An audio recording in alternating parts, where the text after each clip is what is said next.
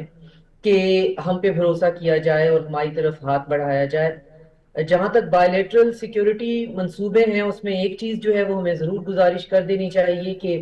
ان کو ڈیٹیل میں پڑھنے کی ضرورت ہوتی ہے، کہ بجائے اس کے کہ ان پہ سوشل میڈیا پہ باتیں شروع کر دی جائیں یا منصوبہ کیا ہے، کیا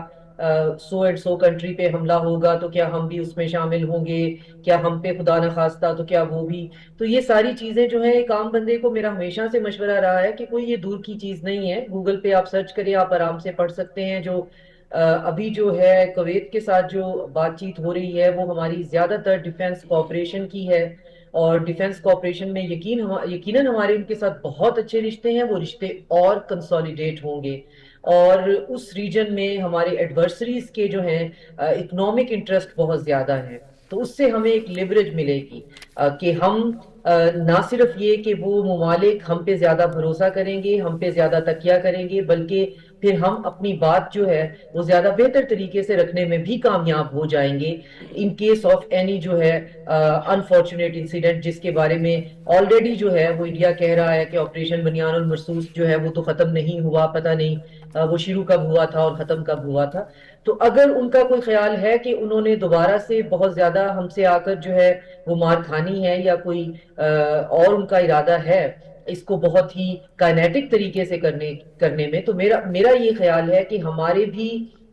جو اسٹیبلشمنٹ ہے وہ انہی لائنوں پہ سوچ رہی ہے کہ ہمیں اپنے رشتے جو کہ آلریڈی بہت اچھے ہیں مزید کنسالیڈیٹ کر لینے چاہیے، اس طرح سے وہ کنسالیڈیٹ ہو جائیں، کیونکہ اس وقت ہمارے پاس ڈپلومیٹک لیوریج ہے، اس وقت اس خطے کے اندر جو ایک جنگ کی کیفیت ہے اس میں جو ہمارا کردار ہے اور جتنا مثبت وہ کردار ہے اور جس طریقے سے ہم خود کو پورٹرے کر رہے ہیں اور دکھا رہے ہیں اور ثابت کر رہے ہیں، اس میں بہت سے ممالک اپنے مستقبل کے لیے ہمیں اپنے ساتھ رکھنے کے بارے میں جو ہیں وہ بہت سیریس ہیں، اور وہ یہ سمجھتے ہیں کہ ہم ایک ایسا پائیدار، ایک ایسا آنیسٹ الائے جو ہے فار دا لانگ ٹرم رہ سکتے ہیں، جو کہ کسی بھی مشکل وقت میں جو ہے وہ ہمارے ساتھ کھڑے ہوں گے، اور کسی بھی جنگ کا حصہ بننے سے زیادہ امن کے لیے ہمارا رول جو ہے وہ اس ریجن میں پیس کو مینٹین کرنے کے لیے ہے، جنگیں کروانے یا جنگوں کا حصہ بننے کے لیے نہیں ہے۔ کسی بھی انفارچونیٹ انسیڈنٹ کی صورت میں ہم امن کے لیے موجود ہوں گے، اور یہی ہمارا رول ہے، یہی ہم اس ریجن کے بھی، اور اب اس ریجن سے باہر نکل کر ہم ایک سیکیورٹی کے سٹیبلائزر ہیں، اور ہم مینٹین کرنے والے ہیں کہ جو کانفلکٹ ہیں وہ ٹیبل پہ کیسے سالو ہو سکتے ہیں، اور اگر ایک کانفلکٹ سٹارٹ ہو جائے تو پھر اس کے جو فریقین ہوتے ہیں ان کو آپ پیشنس کا، اسٹریٹجک پیشنس کا راستہ کیسے دکھاتے ہیں، کیونکہ جب آپ ایک جنگ کی کیفیت میں ہوتے ہیں تو کلاؤڈینس آف سینسیشن ہونا بہت عام سی بات ہے، اس میں ڈیسیژنز بھی کلاؤڈی ہو جاتے ہیں، اس میں بہت سی چیزیں اور شامل ہو جاتی ہیں، نفرت ہے، غصہ ہے، اس وقت جو ہے انتقام ہے، تو ڈیسیژن لینے کے لیے کسی سین مائنڈ کا ہونا، اور یہ ہم نے ثابت کیا ہے کہ ہم وہ عقل ہیں، ہم وہ فہم ہیں اس خطے کے اندر، اور سب سے زیادہ ہماری خوش قسمتی اور ہمارے لیے فخر کی بات ہے کہ اس خطے سے بہت باہر بھی ہم ہی وہ فہم اور فراست کی بات ہے جو کہ کسی بھی بڑی جنگ کو، کسی بھی بڑی فساد کو، کسی بھی بڑی تباہی اور بربادی کو سمیٹنے اور روکنے کی صلاحیت رکھتے ہیں، اور یہی گلف کنٹریز اس وقت ڈاکٹر شازیہ پاکستان کا جو رول آپ نے بالکل یہاں پر بیان کیا کہ ہم یہاں پر کسی جنگ کے لیے موجود نہیں ہیں، ہم جتنا بھی رول اس وقت پلے کر رہے ہیں امن کے لیے کر رہے ہیں، چاہے وہ غزہ کا معاملہ ہو، چاہے وہ ایران کا معاملہ ہو، یا دنیا میں کہیں بھی چیز ہو، ہم نے امن کے اوپر ہمیشہ جو ہے اس پر لبیک کا، اور اس وقت بھی جو ہے آج دفتر خارجہ نے احمد رائے صاحب باقاعدہ طور پہ کہا کہ ہم اس معاہدے کو واپس اس کے احیاء کے لیے، اس پر دوبارہ امریکہ اور ایران کو دوبارہ اس پر لانے کے لیے ہم جو ہیں پوری طرح کام کر رہے ہیں۔ کیا امکانات ہیں؟ ہم دعا گو ہیں ہم کامیاب ہوں، لیکن امکانات کیا ہیں؟ جی بسم اللہ الرحمن الرحیم۔ نجف صاحب دیکھیے کہ جو پاکستان کا جو کنڈکٹ رہا ہے اس سارے معاملے میں، جب یہ 28 فروری کو جب یہ شروع ہوئی جنگ، اور جو خطے کی صورتحال اس کے بعد بنی اور پاکستان کی درخواست کے اوپر پھر سیز فائر ہوا، اب یہ دیکھیے کہ جو ہمارا کردار رہا اس میں اور جو ہمارا کنڈکٹ تھا وہ پوری دنیا نے اس کو تسلیم کر لیا اور اس کی دنیا موطرف نظر آئی۔ میں یہ سمجھتا ہوں کہ اس کے اوپر ہم جتنی مرضی بات کر لیں، پہلی بات تو یہ ہے کہ فری کین آپس میں جنگ جیت جائے یا ہار جائے، پاکستان یہ جنگ جیت چکا، اس لیے کہ امن کی خاطر پاکستان نے جو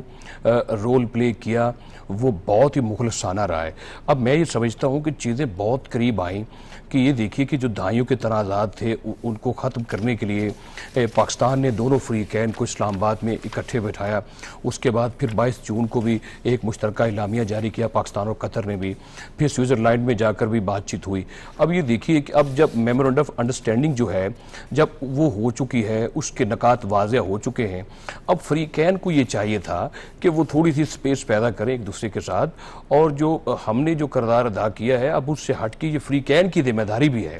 اب یہ ان کے ذمہ ہے کہ وہ تھوڑا سا قریب آئیں اور جو خطے میں ایک جو پائیدار امن کے لیے اور خطے کو محفوظ بنانے کے لیے اور پوری دنیا جو اس وقت ہمیں سیاسی طور پر یا معاشی طور پر جو بے چین دکھائی دیتی ہے اور جو تکلیفیں بڑھ رہی ہیں، اور یہ جو جنگ ہے جو سمجھ لے کہ خدا نخواستہ ایسا نہ ہو کہ پاکستان جو چاہتا رہا ہے کہ یہ کہیں پھیل جائے، اب یہ دیکھیے کہ اس کے بعد سے تھوڑی سی یعنی کہ خلیج اور بڑی ہے اور تھوڑی سی تکلیفیں بڑی ہیں، جس طریقے سے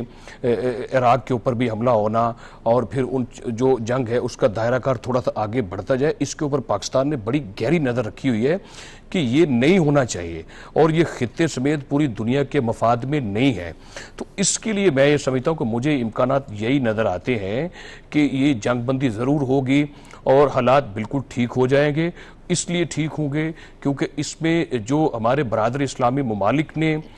جو ہمارے ساتھ کردار ادا کیا ہے، چاہے قطر ہے، اور جس طریقے سے پھر ہمارا جو دفاعی معاہدہ سعودی عرب کے ساتھ ہے، آپ نے وہ بھی دیکھا کہ اس پوری جنگ کے دوران بھی سعودی عرب نے بھی تحمل کا مظاہرہ کیا اور پاکستان نے بھی ایک پل کا کردار ادا کیا کہ یہ جو ہماری خلیجی ریاستیں ہیں یا جو ہماری مذہبی سٹیٹس ہیں، مسلمان ممالک ہیں، ان کے درمیان جنگ کا دائرہ کار نہیں بڑھنا چاہیے۔ ایران کو بھی ہمیشہ یہ بات کہی جاتی رہی ہے، پاکستان کی طرف سے ریکویسٹ بھی کی جاتی رہی، کہا بھی جاتا رہا کہ آپ بھی تحمل کا مظاہرہ کریں۔ امریکہ کے ساتھ بھی یہ بات ہوئی ہے کہ آپ کو یہ چاہیے کہ جو ایک سرکل بنا دیا گیا، جو MOU سائن ہو گیا، اب اس کے بیچ میں سے امن کا راستہ تلاش کرنا چاہیے، اب اس کے بیچ میں سے رہتے ہوئے جو خلیج ہے اس کو ختم کرنا چاہیے، جو سپیس تھوڑی سی ہے اس کو پر کر لیں تاکہ دنیا جو ہے وہ مزید کسی سنگینی کا شکار نہ ہو اور اس سے بچ سکے۔ ہم تو جو ابھی بریگیڈ صاحب جس طرح بات کر رہے تھے کہ ہم جو ہے پاکستان اس وقت خطے میں امن کے لیے صرف جنوبی ایشیا میں نہیں بلکہ اس سے آگے بڑھ کر مشرق وسطیٰ میں امن کے لیے جس طرح کردار ادا کر رہا ہے، اور آج دفتر خارجہ نے بھی جس طرح اس چیز کو واضح کیا کہ ہم میمورنڈم آف انڈرسٹینڈنگ جو ہے MOU جو ہے اس کی بحالی کے لیے کام کر رہے ہیں، تو ہمیں امید رکھنی چاہیے۔ پہلے بھی ناممکن کو ممکن بنا کر دکھایا گیا ہے اور انشاءاللہ آگے بھی بنائیں گے۔ ایک اور اہم موضوع ہے، مجھے اس کی طرف آپ کو اپنے تمام پینلسٹ جو ہیں ان کو لے کر جانا ہے۔ ناظرین، میں بات کرنے جا رہا ہوں بھارت کے حوالے سے، انڈیا کے حوالے سے، اور انڈیا نے انتہائی مزاخیز طریقے سے اور ایک بہت ہی بزدلانہ طریقے سے ایک اقدام کیا ہے کہ اس نے پاکستان ٹی وی ڈیجیٹل جو ہے اس پر اور اس کے ساتھ ساتھ بہت سارے سوشل میڈیا اکاؤنٹس ہیں ان پر پابندی عائد کر دی ہے، یعنی کہ آپ وہاں پر دیکھ نہیں سکتے، اور انڈیا کے عوام جو ہیں وہ پاکستان ٹی وی ڈیجیٹل تک جو رسائی ہے وہ ان کے لیے ممکن نہیں رہ گئی، اور یہ کام پہلی مرتبہ نہیں ہوا۔ ہمیں اچھی طرح یاد ہے کہ جس وقت آپریشن بنیان المرصوص جاری تھا 22 اپریل کو جب پہلگام کا فالس فلیگ کیا گیا اور اس کے بعد مارکہ حق شروع ہوا، اور اس مارکہ حق میں ہم نے جب 10 مئی کو بھارت کے ساتھ مقابلہ کیا تو بھارت جہاں پر جنگی میدان میں ہم سے بھاگا تو وہاں پر میڈیا کے میدان میں بھی اس کو ایک بدترین قسم کی شکست ہوئی۔ بھارت کے میڈیا نے جھوٹ کے حوالے سے، اپنی آپ یہ کہیں کہ یاوا گوئی کے حوالے سے، فیک نیوز کے حوالے سے ایک نئی تاریخ وہاں پر اس موقع پر لکھ دی، اور جس طرح لاہور کی بندرگاہ سے لے کر جو جھوٹ گھڑے گئے وہ سارے کے سارے اپنی جگہ پر ہیں، لیکن اس وقت جو اس کے بعد سے لے کر اب تک جو صورتحال بنتی چلی جا رہی ہے اس میں بھی یہی ہے۔ میں آپ کو بڑی دلچسپ بات بتاتا ہوں کہ انہوں نے پاکستان کے سینکڑوں نہیں بلکہ ہزاروں سوشل میڈیا اکاؤنٹس جو تھے ان کو خاموش کر دیا. ایکس پر جو ہے ٹویٹر اکاؤنٹس کو انڈیا میں بین کر دیا گیا, وہاں پر نہیں دکھایا جاتا. پھر اس کے ساتھ انہوں نے ایک اور کام کیا کہ یوٹیوب چینلز وہاں پر بین کر دیے گئے. آپ کے سامنے اس وقت اسکرین شاٹس نظر آ رہے ہیں. میرا ایکس اکاؤنٹ بھی اس وقت بین ہوا تھا, اور اس وقت ایک اور دلچسپ صورتحال ہے کہ میرے سمیت ہزاروں پاکستانی ایسے ہیں جن کے فیس بک کے اوپر جو وہ پوسٹ کرتے ہیں ان کو فوری طور پر ایک میسج آ جاتا ہے کہ آپ کی یہ جو پوسٹ ہے یہ انڈیا میں بین کر دی گئی. اور بہت ہی دلچسپ بات یہ ہے کہ ان میں سے بہت ساری پوسٹ ایسی ہوتی ہیں جو آزاد کشمیر کے بارے ہوتی ہیں,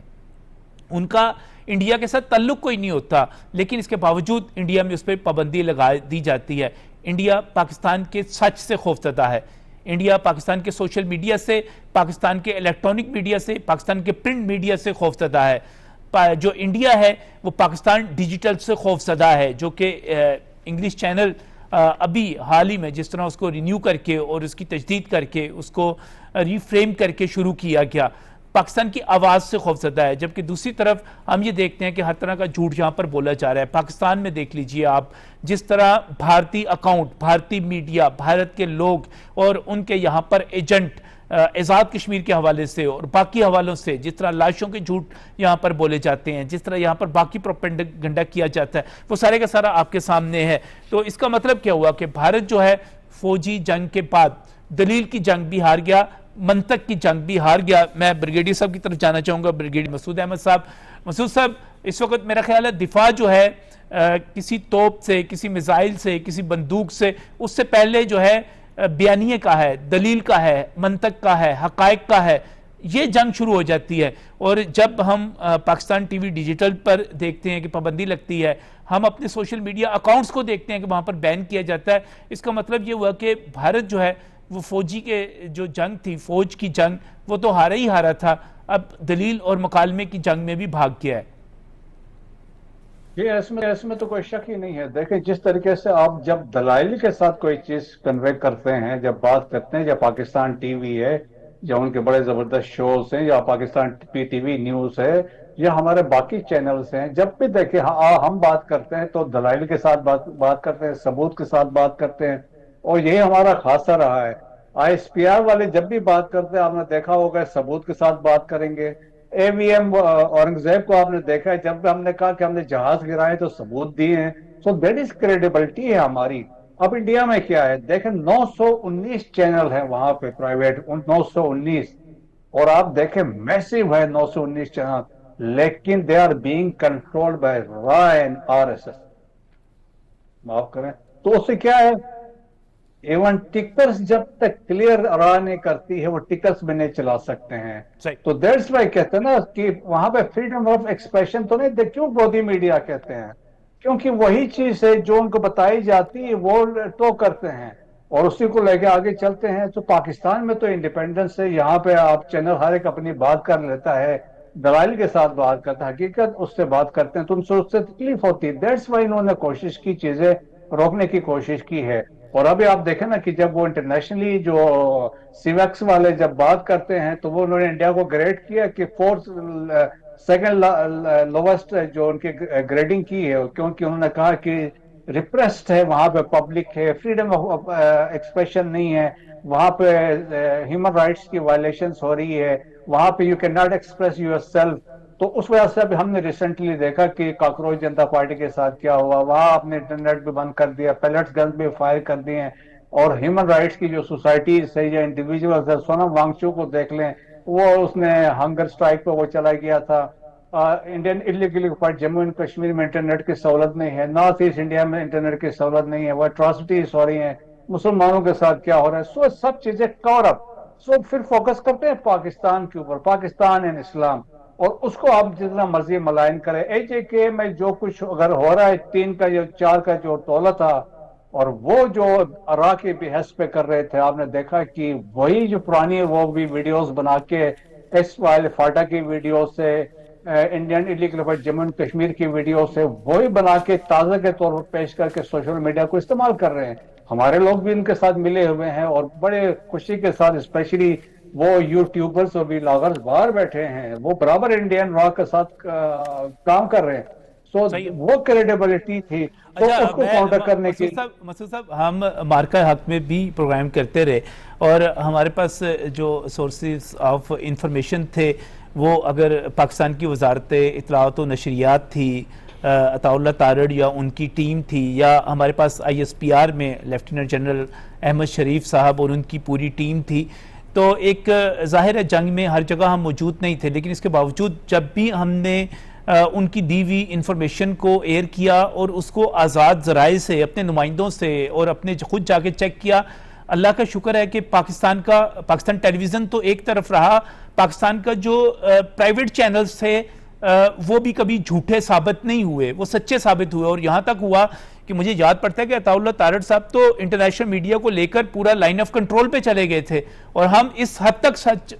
پہ قائم تھے کہ ہم نے کہا آؤ انٹرنیشنل میڈیا آ کر دیکھ لے کہ یہاں پر کیا صورتحال ہے اور کس طرح یہ سارا کچھ ہو رہا ہے. لیکن اس کے مقابلے میں آپ کو انڈین میڈیا یاد ہوگا وہ کس قسم کا جھوٹ بول رہا تھا، کس قسم کی ہرزہ سرائیاں یاوہ گوئیاں کر رہا تھا. تو یہ بڑا فرق سامنے آ گیا دونوں ملکوں کے میڈیا کا. جی ہاں، دیکھیں ابھی ہم اسی لیے کہتے ہیں نا کہ ہم ہمیشہ کہتے ہیں کہ انڈیا کی جو تھوڑا پورا کنسپٹ بیس کرتا ہے چانکیہ کوتلے کے پالیسیز کو، جس نے سائی وار فائر کی بات کی، پروپیگنڈا کی بات کی. انہوں نے کہا اپنے ایجنٹ کو انفلٹریٹ کرے اور انہوں نے کہا وہاں جا کے سیبوٹاج کریں. پھر جوزف گابلس کو بھی وہ اسی کو پالیسیز کو لے کے چلتے ہیں کہ آپ اس طرح پروپیگنڈا کریں، جھوٹ بولیں، اور مطلب آپ کریڈیبلٹی ہی نہیں ہے. دیکھیں نا کہ پاکستان میں مارکے حق اور بنیاد میں مرسوس میں، اور پھر اب ان کے اپنے جو لوگ ہیں، جو ان کے تھنک ٹینکس ہیں، ان کے سمجھدار جو لوگ ہیں جو صحیح بات کرتے ہیں، وہ کہتے ہیں پاکستان کے جو انہوں نے کہا تھا، کسی نے میں نے سنا وہ، بلکہ جو ان کے ایک one of the former corps commanders وہ کہہ رہے تھے کہ جی اگر آپ نے میڈیا ہینڈلنگ سمجھنی ہے تو انہوں نے کہا تو ISPR جو پاکستان والے کرتے ہیں ان سے سیکھیں. تو وہ کریڈیبلٹی آپ کی بنتی جب آپ کو دشمن آپ کا نام لے کے کہیں کہ یہ لوگ دیکھیں کس طریقے سے میڈیا ہینڈل کرتے ہیں. جب آپ رسپانسبلٹی کے ساتھ بات کریں گے اور ایویڈنس کے ساتھ بات کریں گے. دیکھیں جنگ میں propaganda war is a part of جنگ ہے، لیکن اس پروپیگنڈا میں اگر آپ ہوا میں چیز ماریں گے، جس طرح آپ نے ابھی کوٹ کیا کہ لاہور کے پورٹ کی بات کی، کراچی کے اندر تباہی مچا دی، اس طرح بات کی، تو لیکن جب آپ دیکھیں نا کہ جس طریقے سے ہائپ کریٹ کیا انہوں نے، تو اب ان کے خود میڈیا والے، تو وہ ان کا ایک فارمر DG BSF تھے، انہوں نے ایک آرٹیکل لکھا، دی وائر میں چھپا. تو اس نے یہ کہا کہ اگر میں انہوں نے کہا 2 مہینے میں یا 1 مہینے میں جو انڈین میڈیا نے ہینڈل کیا ہے سو کالڈ آپریشن سندور کو، تو انہوں نے کہا تھا کہ میں ان کو دے کوالیفائڈ کہ one of the best comic series of that year. So ان کا وہ سٹینڈرڈ رہ گیا تھا. بالکل صحیح. کیونکہ شازیہ صاحبہ بھی مارکہ حق سے لے کر اسے پہلے سے اور اس کے بعد بھی میڈیا پہ خود بھی دیکھتی رہیں اور اسی انفارمیشن کی بنیاد پہ سارے تجزیے بھی کرتی رہیں. تو ہم تو ہر موقع پر شازیہ صاحبہ ہم تو سچے ثابت ہوئے، ہم نے جو خبر تھی وہ درست ثابت ہوئی، لیکن بھارت کا میڈیا اس کے مقابلے میں بالکل ناکام ہوا. اور آج ان کا حال یہ ہے کہ انہوں نے پاکستان TV ڈیجیٹل پر بھی پابندی لگا دی ہے، اس کے ساتھ ساتھ وہ سوشل میڈیا اکاؤنٹس کی ایکسیس بھی روک رہے ہیں. میں نے ابھی دکھایا میرے اپنے ہر دوسری تیسری پوسٹ جو ہے وہ چاہے آزاد کشمیر کے بارے میں ہو، چاہے وہ کسی بارے میں ہو، اس کو انڈیا میں پابندی لگا دی جاتی ہے. تو یہ اتنا خوف کیوں ہے پاکستان کے میڈیا کا، سوشل میڈیا کا انڈیا میں؟ اس کی وجہ یہ ہے کہ ان کا خیال ہے ملک ایک ویکیوم ہوتا ہے، اس کے اندر لوگ نہیں بستے ہیں، اور اگر ہیں تو ان کا دماغ نہیں ہوتا ہے. آپ کو پتہ ہی ہوگا کہ نیریٹو میرا سبجیکٹ ہے، اور یہ سب سے ایسا موضوع ہے جس پہ گھنٹوں جو ہے وہ بات کی جا سکتی ہے. میری PhD فلسفی آف کمیونیکیشن کی ہے، تو میں اس کی اسٹوڈنٹ ہوں، ایکسپرٹ تو میں کسی صورت نہیں کہہ سکتی. تو ان چیزوں کو جب ہم آبزرو کرتے ہیں تو جو نیشن سٹیٹس ہوتی ہیں وہ آپ جب اپنے لوگوں کو ڈیٹیچ کر لیتے ہیں کسی بھی قسم کی انفارمیشن سے، اور آپ کا خیال ہوتا ہے کہ ہم ان کو جو مٹیریل پرووائڈ کر رہے ہیں، جتنا جھوٹ ان کو بتا رہے ہیں، بس یہی دیکھتے جائیں اور اس سے کوئی فرق نہیں پڑتا. اس سے پھر یہ کاکروچ جنتا پارٹی جیسی جو ہے وہ یوتھ باہر نکل آتے ہیں. ان کو پھر جب اس بات کی ریئلائزیشن ہوتی ہے کہ کس قسم سے ان کو جو ہے وہ جھوٹ بتایا جا رہا ہے اور جس کے اندر رائے برابر بھی جو ہے وہ سچائی نہیں ہے، تو پھر آپ کو ان کے کان جو ہیں وہ بند کرنے پڑتے ہیں. ان کے کانوں کو آپ کو اس طرح سے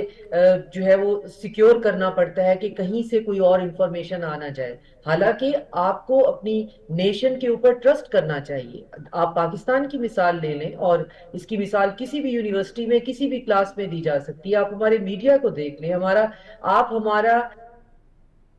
ہے میڈیا بیہیویئر ان ٹوٹل دیکھ لیں, آپ کو کہیں وہاں پہ آپ کو لاؤڈ وائس نظر نہیں آئے گی, وہاں پہ آپ کو آرگیومنٹیشن نظر نہیں آئے گی. ہر بندہ کو پہلے ٹاپک پرووائڈ کیا جاتا ہے, وہ ٹاپک سٹڈی کر کے آتا ہے. اگر اس پہ گرپ ہے, وہ لاجیکل بات کر سکتا ہے تو وہ گیم میں رہتا ہے, ورنہ ظاہر ہے بہت زیادہ ہمارے پاس ایسے لوگ ہیں جو کہ بات کر سکتے ہیں. تو وہ ایک چین ہے, ہر بندہ یہ کوشش کر کے آتا ہے کہ وہ میڈیا میں بیٹھنے کے لیے نہیں آ رہا, وہ سچ بتانے کے لیے آ رہا ہے اور سچ کا انالیسس کرنے کے لیے آ رہا ہے. یہ ہمارے میڈیا کا ٹیمپرامنٹ ہے, یہ ہمارے میڈیا اینکرز کا ٹیمپرامنٹ ہے. ہم یہ نہیں کرتے کبھی. آپ کو اتفاق مجھے نہیں یاد کہ آپ کے ساتھ اب مجھے کوئی یہ 5 سال سے زیادہ کا ٹائم ہو گیا ہے, کبھی آپ نے بات کرنے نہ دی ہو, کبھی آپ نے بات جو ہے وہ میرے منہ میں کہا ہو کہ جی یہ بات آپ کو کرنی چاہیے, کبھی آپ نے بات کسی کی کاٹی ہو یا اپنا کوئی نیریٹو دینے کی کوشش کی ہو. آپ کا ایک اپنا جو ہے وہ مزاج ہے, آپ اس کو لے کے چلتے ہیں, پورا پروگرام اتنی کامیابی سے کرتے ہیں اور اس میں کہیں بھی جو ہے وہ جھوٹ نہیں ہوتا, اور سچ کی ذمہ داری آپ کی اپنی ہوتی ہے اور باقی ذمہ داری آپ ہم پہ ڈالتے ہیں, ہم اپنی ذمہ داری جو ہے وہ نبھاتے ہیں. اب انڈیا کا خوف کیا ہے کہ سچ تو وہاں کہیں ہے نہیں, کہ آپ دنیا کا جو ہے وہ وشو گرو ہیں, آپ دنیا کی سب سے بڑی جو ہے وہ جمہوریت ہیں, آپ چائنا کے پیئر کمپیٹیٹر ہیں, آپ پتہ نہیں چاند پہ پہنچ گئے ہیں, مارس پہ جانے والے ہیں, دودھ کی ندیاں بہتی ہیں. تو یہ ساری باتیں جب آپ میڈیا پہ دکھاتے رہیں گے تو کیا آپ کا خیال ہے کہ وہ لوگ جو ہیں وہ ٹالریٹ کر پائیں گے زیادہ عرصے تک اس جھوٹ کو؟ اور پھر وہ تمام میڈیم جو ان کے پاس سچ لے کے آ رہے ہوں گے آپ کو وہ بند کرنے پڑیں گے. ہمیں کیوں ضرورت پیش نہیں آتی کہ ہم ان کے جو ہیں وہ سارے کے سارے یوٹیوب چینل سے لے کر ان کے میڈیا, ہم نے کچھ بھی بند نہیں کیا. ایون وار جیسی سچویشن میں ہم نے ان کا میڈیا بالکل بند نہیں کیا. ہم چاہتے تھے کہ ہمارے بچوں کو, ہمارے لوگوں کو, ہماری عوام کو سچ پتا چلے. اور اس کے ساتھ سب سے بڑا فائدہ تو یہ ہوا نا کہ ان کا ڈاکٹر شاہزاد جتنا بھی ان کا میڈیا خاص طور پہ مارکا حق میں چلا, اور جس قسم کے انہوں نے اس موقع کے اوپر مضحکہ خیز قسم کے دعوے کیے, سارا کچھ کیا, میرا خیال ہے ان کے میڈیا کو تو بحیثیت مجموعی ایک معافی مانگنی چاہیے تھی اپنی قوم سے کہ انہوں نے کس طرح ان کو گمراہ کیا, ان کے ساتھ جھوٹ بولے, اور جو ان کے اوپر ایک قومی فرض تھا کہ وہ سچ بولتے وہ اس کو پورا نہیں کر سکے. احمد وڈائی صاحب, جب ہم ٹیلی ویژن سکرین پر بیٹھتے ہیں تو ہمارے اوپر ایک قرض بھی ہوتا ہے, ایک ہمارا فرض بھی ہوتا ہے. قرض یہ ہے کہ ہم نے جو ہمارے وطن نے ہم پر مہربانیاں کی ہوئی ہیں, محبتیں کی ہوئی ہیں, ہم وہ قرض چکائیں, اپنی مٹی کا قرض چکائیں. اور ہمارا فرض یہ ہوتا ہے کہ ہم اس میں بھی, اس کے باوجود کہ ہم نے ایک نیریٹو اپنا پاکستان زندہ باد کا رکھنا ہے, ہم نے اس میں بھی سچ بولنا ہے, جھوٹ نہیں بولنا, اس میں ہم نے حقائق کو مسخ نہیں کرنا. تو یہ بیلنس رکھ کر اور اس توازن کو رکھ کے جب ہم آگے بڑھیں گے تو پھر ہمیں پابندی لگانی نہیں پڑے گی. دیکھیے کہ اس کا بنیادی جو فرق ہے, میں اور آپ تو شاید اپنے وطن کی محبت میں جیسے آپ نے کہا ہے کہ بات کرتے ہیں, ہم نے تو کی ہے, لیکن یہ دیکھیے کہ جو ہمارے پاس بات تھی یا جو ہماری خبر تھی, جو ہم نے دلائل سے بات کی یا مکالمے سے یا جس طریقے سے ہم نے ایک راستہ اختیار کیا, تو